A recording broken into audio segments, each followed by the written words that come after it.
listening to PetLifeRadio.com. Welcome to Animal Rights on Pet Life Radio. This is your host, Tim Link, and I'm so glad you're joining us today. My guest today is Emmy-nominated screenwriter, Writers Guild of America Award winner, and New York Times bestseller of multiple books, Rita Mae Brown. And Rita Mae is going to be coming on board here to talk to us about her latest and 20th anniversary, actually, of the Mrs. Murphy mystery. And the latest release is The Big Catnap, so we're going to look forward to learning more about what is going on with her and Sneaky Pie Brown here just in a moment. So hang on tight. We're going to take a quick commercial break, and we're going to come right back with Rita Mae Brown after these messages. You're listening to Animal Rights on Pet Life Radio. Sit. Stay. We'll be right back after a short pause. Well, 4 to be exact. Petco, where the pets go. Petco, where the pets go. Pet Life Radio has tail-wagging, fur-flying, fabulous deals for our listeners from Petco. Get $6 off your order of $60 or more and up to 40% off the entire Petco site. That's right. But that's not all. Because you're a Pet Life Radio listener, you'll also get free shipping on your order of $49 or more. $6 off, up to 40% off, and free shipping from Pet Life Radio and Petco. To get these awesome deals, go to PetcoDeals.com. That's PetcoDeals.com. Petco, where the pets go. Betty White, what's the #1 pet radio network in the world? Pet Life Radio. Cesar Millan, the dog whisperer. What radio network has over 5 million monthly listeners and over 50 pet talk shows? Pet Life Radio. Rachel Ray, where is the best place to reach potential customers if you have a pet business? Pet Life Radio. Put your business in front of over 5 million pet parents with a radio ad on Pet Life Radio, the award-winning #1 pet radio network on the planet. Call our sales department today.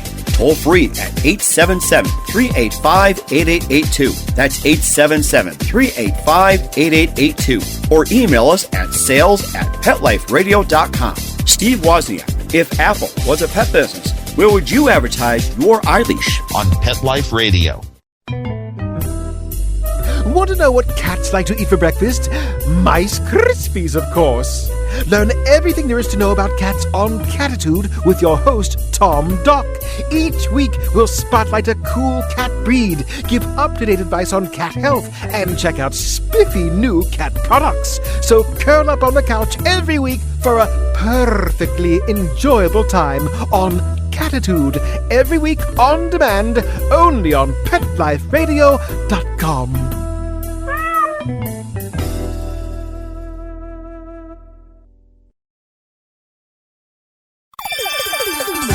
Let's Talk Pets on PetLifeRadio.com. Welcome back. Welcome back to Animal Rights on Pet Life Radio. This is your host, Tim Link. Joining me now is author Rita Mae Brown. Rita, welcome to the show today. Thank you. We're so thrilled to have you here. And right off the bat, congratulations. This is the 20th anniversary of the Mrs. Murphy Mysteries. And can you believe 20 books have gone by? What do you think about that? No, I mean, this is the thing. Life is like a roll of toilet paper. The closer you get to the end, the faster it goes. 20 years, where did it go? I love that. That's why I try to buy the big rolls of toilet paper to make my life last a little. Oh, I love that. I'm gonna steal that one from you, actually. I'm going to write that down. So tell us about the latest novel, The Big Catnap. Well, the listeners who don't know the characters, it's a tiger cat who generally solves the mysteries. And she has a sidekick who's another cat, a cat named Pewter who's fat, and a corgi. And they try to basically save their human who just blunders into it. And this starts when a car goes off the road. Everything seems fine, nobody's hurt, and it goes to a repair shop. And when they go to pick up a vehicle at the repair shop later, a repairman is killed. And it seems so odd and unlikely. And as this story unravels, you discover more and more mechanics are getting killed. And nobody can figure out why. Who cares about this little car repair shop? But when it all becomes clear at the end, you and the reader are now privy to one of the biggest scams going on in America. As we speak, it goes on every day. And I can't say because then I'll give away the plot. That's right. That's right. But basically, it's all based on fact. Wow, now that's interesting. So let's explore that a little bit further. It's all based on fact. Is this something that you've experienced, or you were sitting around with friends one day and they're like, "Hey, that happened to me too"? Well, luckily, no. I haven't had any major accidents, but I'm a real gearhead. So anything that has to do with cars and all that, I want to know about it. And a friend of mine who's mentioned in the book in the back does research and has argued this case before state Supreme Courts, and I think even the big one, on this issue, which again, if I say exactly what it is, then I'll give the plot away. But at this point, there's no solution in sight, and most Americans don't have a clue, and there's no reason why they would, because they trust the people to whom they are sent. I mean, you go to a car repair shop, you think they'll do a good job, and many of them try to, but then you get lawyers into it if it's a big accident, and you get the insurance companies, and pretty soon things are not at all what you think they should be. Mm-hmm. Especially when you get big insurance and big lawyers involved. Nothing's ever easy, is it? Well, it's not about you, that's for sure. It's about their paycheck. We'll leave our lawyer friends and insurance friends alone at that point. Let them live with their own conscience. Well, I mean, think about being a lawyer. I mean, yes, we need them, but they study, right? But what do they study? They study failure. If you wind up in the courts, you failed to reach an accord. There you go. It must be a strange profession. And thank goodness neither of us need to worry about. No, we don't. Now, as I mentioned before, this is the 20th novel in the Mrs. Murphy mystery series. Tell us, as a writer, how do you keep coming up with these great story ideas? Oh, my God, I live in Central Virginia. All I have to do is walk out the door onto the farm or go down to fill up my truck. There's just endless stories. But, again, I'm alert to them. I mean, somebody else could walk out and not see it. I don't really have to make up much. Yeah, so you're a real study of life and people and the things around you. Well, let me put this in the terms my mother put it to me. She said, "Honey, 1 out of every 4 Virginians is mentally ill. So think of your 3 best friends. If they're all right, it's you." So everywhere you turn, at least every 4 people, there's a story, right? Oh, that's right. A mother's love. Brutally honest.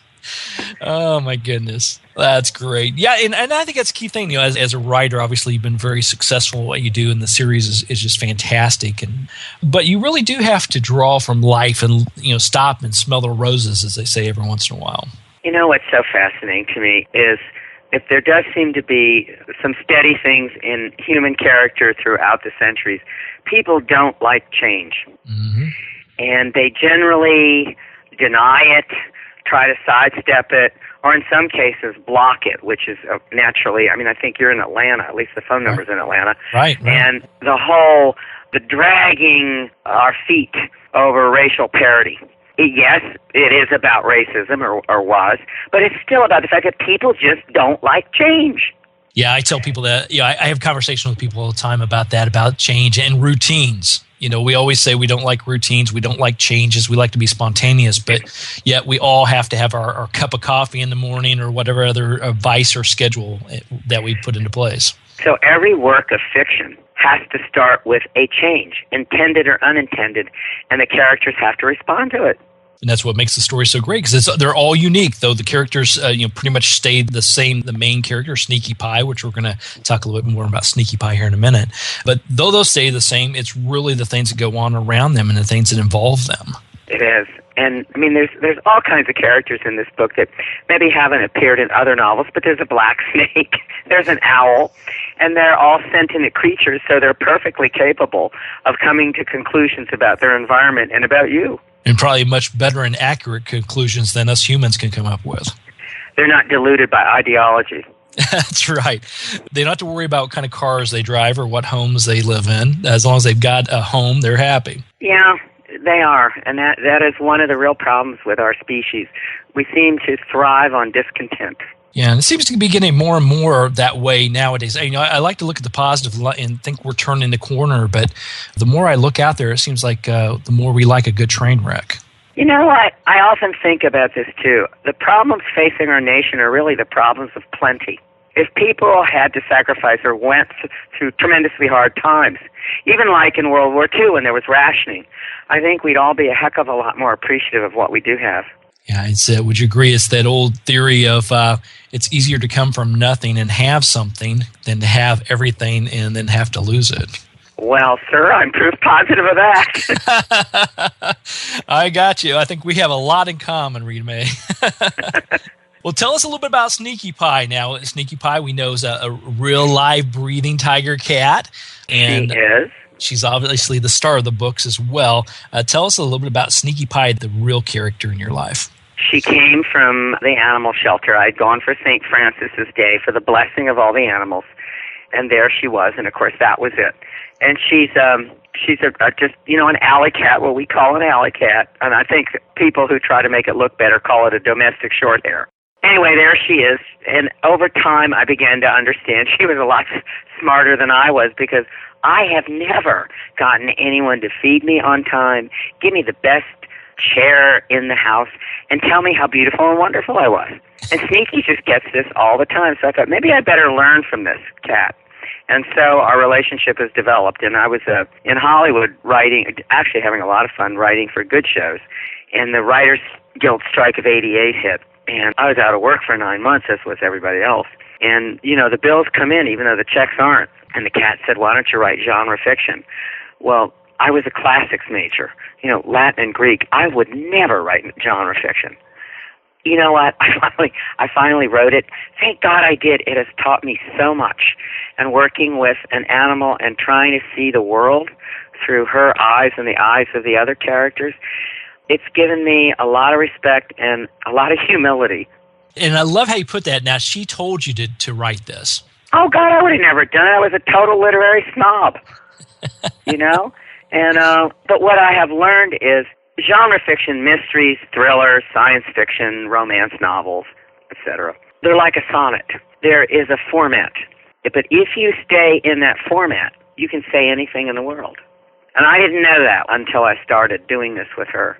It's a little easier because you do have the format. You do have the basic structure, more or less. But that's all you have. And I'm thrilled for it. And I'm also so touched when I go out on the road. People love mysteries, and it seems to take them away from the troubles of their life. Yeah, I think so. And a good mystery, a good novel will do that. I mean, it should do that. You should be able to set aside part of the real world and go to a place that is intriguing or takes you away from real life situations and responsibilities. Or you go to a place that's dystopia. It's really awful, and then you feel better about where you are. Going back to the theme of when you don't have much, it's good when you do have something you appreciate a little bit more. I mean, I think about all these vampire novels. Maybe part of the appeal is thank God you don't have those teeth. That's right. Or it could be worse. You get, would you rather be a vampire or a werewolf? Which nowadays, I don't know. Some of the younger crowd may prefer that. I don't either, but just the personal grooming in both cases. A lot of money spent there, That's true. Well, I have to ask you before we go to break here, what are you and Sneaky Pie doing to celebrate the 20th anniversary? Well, once I finally come home off the road, I think she's going to have a big catnap bash, and I'm going to try to plant more tulips. Ah, very good. She'll help me. She's good about stuff like that. She dig them up, or she just supervise, make sure you get it done right? Well, if I start digging, she'll start digging. Ah, very good. See, we have some cats around our establishment that are great at that as well, but they're not diggers. They just like to supervise, make sure we get it done. Now, does Sneaky Pie go on the road with you? No. Once I took her to a signing, and she was good for about an hour and a half. And then she showed her bad girl side. Uh-oh. And I thought, well, we won't be doing this again. She wrecked a display. She pulled books out of cases. She ran all around the store and wouldn't let anybody catch her. It was quite a performance. Right then and there. And we know the book signings, though they're great and they're a lot of fun, but it's actually hard work, and being out there on the road. I love meeting the people. I really do, because readers are always interesting people, and they tend to be involved in their communities. They're people that actually get things done. So I learn a lot when I'm out there. The only thing I don't like is that I don't get very much sleep. I don't care about the food. If I miss meals, that doesn't bother me. But I'm like a cat. I'm like my co-author. I need a lot of sleep. Fantastic. We're going to take a quick commercial break, and we're going to come right back and continue our conversation with Rita Mae Brown and talk a little bit more about Sneaky Pie and talk about the latest book, The Big Cat Nap, right after these messages from our sponsors. And you're listening to Animal Rights on Pet Life Radio. Sit. Stay. We'll be right back after a short pause. Well, 4 to be exact.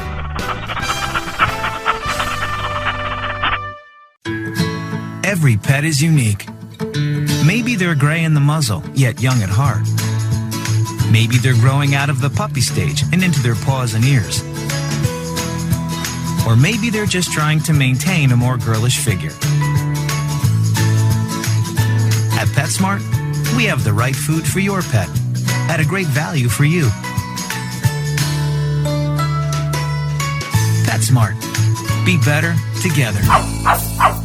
Go to PetSmartDeal.com and save up to 30% on awesome gifts for the pets and pet people in your life. Toys, collars, leashes, PetSmart gift cards, treats, and more. Go to PetSmartDeal.com today. PetSmartDeal.com. I'm not much of a reader, but I do wish I were more well-read.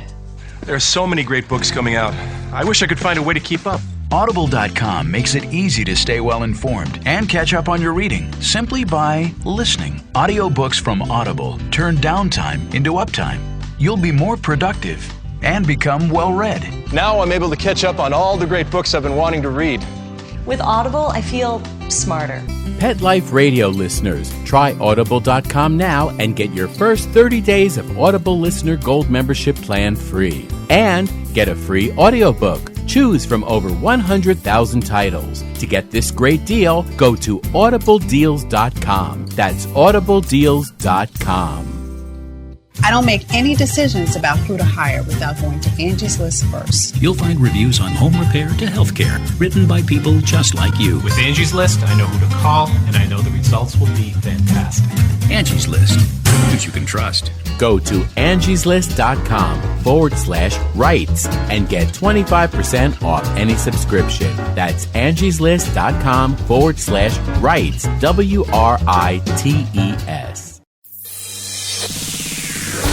Coast to coast and around the world, it's Oh Behave with Arden Moore. Find out why cats and dogs do the things they do and get the latest buzz from wagging tongues and tails in Rin Tin Tinseltown.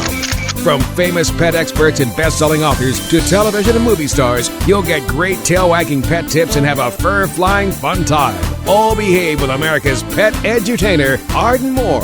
Every week on demand. This is the place for a special paparazzi treat. Only on PetLifeRadio.com.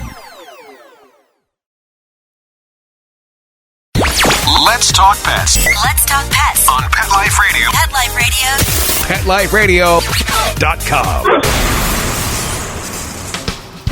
Welcome back. Welcome back to Animal Rights on Pet Life Radio. We're here talking to Rita Mae Brown and Sneaky Pie Brown, of course, about the latest book, The Big Cat Nap, the 20th anniversary of the Mrs. Murphy Mysteries. Now, Rita Mae, tell us a little bit about some of the other books that you have, because this is a whole series of books with all these wonderful characters and things going on. How's this one perhaps a little bit different? Well, these are, I would say, more gentle stories in a way. I mean, even though there's murders and all that. Some of my other books, the standalone books, are not. I mean, they're all quite different from one another. Some of them are about war. Some of them are about people that basically just blow up their lives by making bad mistakes and maybe get it back together. But there's two other series, and the one is about fox hunting, which I just love that series, and all of the people and the animals in it. And the other one is new. It's only got 2 books in it so far, and that's about Reno, Nevada. And that has been very different for me, and I've been forced to learn about a new and really quite punishing environment. Those early Nevada settlers were tough. And, like up in Reno, maybe you'll get, if you're lucky, 6 inches of rainfall a year, maybe 7. Mm-hmm. And they just went through something like 47 days without a drop of moisture or anything about 2 months ago. And I cannot imagine living in that punishing environment But it's been great having to study it and deal with the characters that do live in it.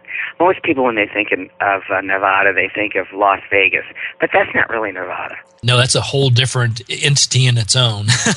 Right. And I keep forgetting, because I'm from Virginia, I call it Nevada, but you're supposed to say Nevada. It's a flat A. They don't like it if you don't do it that way. Oh, gosh. Yeah, you got to be careful of those pronunciations when you go to these states, for sure. And were you raised in the South? I wasn't. I was raised in the Midwest. I was raised in Indiana, so I'm definitely a Hoosier. But I've been down in the Atlanta area for quite some time. I've gotten I hear my own Southern accent come out more times than not, even though I'm not originally from here.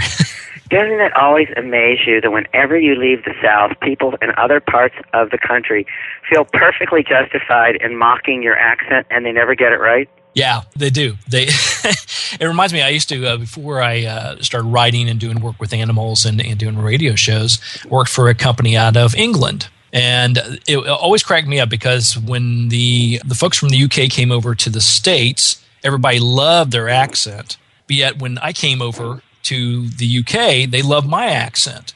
And people here couldn't figure it out. Go to New York City, they won't love it at all. No, they won't. No, that's a whole different thing altogether. But it always amazes me. And the purest English spoken in our nation is spoken in the Gullah Islands off of South Carolina. And people don't care about their language, but the South is much closer to English as it was once spoken in the 17th and 18th centuries. So I like to stick to it, and I love the cadence of it. It's the King James Version all over again. Oh, very nice. I would never thought that we parlay King James into a Southern voice. Well, the King James Version is the only great thing ever done by committee. Really? Yeah, I mean, think about it. Committees do nothing but muck things up, and here James was trying to make the Bible more accessible to others and get a new version of it that people could read in the tongue of the day, so to speak. And out comes this King James Version, which is just a beautiful work of literature. Wow, fantastic. And it's one of those things where you're right. Oftentimes we get more than one mind involved in trying to make a decision on something. It tends to go cattywampum, as they say. Well, just let's look at Congress. See, that's the great thing about working with a cat. She has no truck with any of that stuff. That's right. But you mentioned Congress, though, and I heard through the grapevine that Sneaky Pie is running for president. Yes, her political manifesto will be out, I think, in July or August, and it's Sneaky Pie for president. And it's how she comes to understand that she has to run for the highest office in the land. And it's interesting, as I was doing all this, there's a cat, I think his name is Harry or Henry, who will be running for the Senate seat in Virginia, because we have a really tight Senate seat between former Senator George Allen, who was once our governor, and former Governor Tim Kaine, and it's going to turn into a real heavyweight match. It already is. So it's fun that we've got a cat doing that. We got a cat running for president. They're both Virginians. Well, there you go. And maybe we'll get lucky. Wouldn't it be just something if we could vote them in and let them run the world? I think it'd be a much better world around, or better United States at least. Well, her motto is, I can't do any worse.